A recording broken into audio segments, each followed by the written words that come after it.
Aujourd'hui, nous venons de signer un financement de 47,5 millions d'euros au groupe Baobab. En réalité, nous avons signé 6 projets. 6 projets à 6 entités du groupe Baobab. 4 entités dans la zone UEMOA, plus Madagascar et la République démocratique du Congo. Le groupe Baobab est une institution de microfinance qui est présente sur ces marchés-là et joue un rôle primordial dans l'inclusion financière. Comme il a été dit tout à l'heure, le groupe Baobab a 400 000 clients dans les pays où ils opèrent. Ils interviennent sur des segments qui ne sont pas aujourd'hui servis par le système bancaire classique.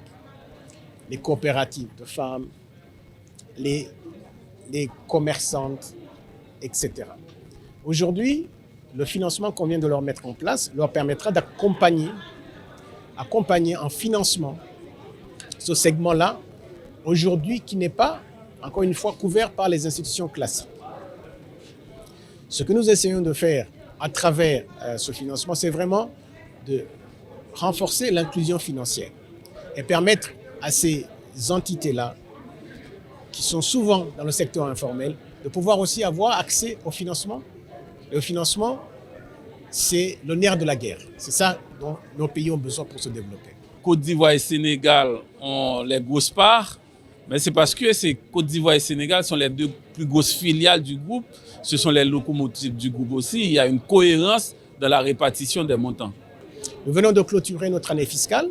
Nous avons financé pour à peu près 1,4 milliard de dollars de financement pour le secteur privé en Afrique de l'Ouest.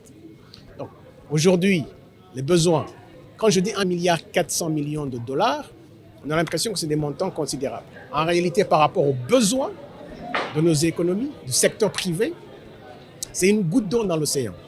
Et nous avons besoin de pouvoir nous appuyer sur des partenaires comme Baobab.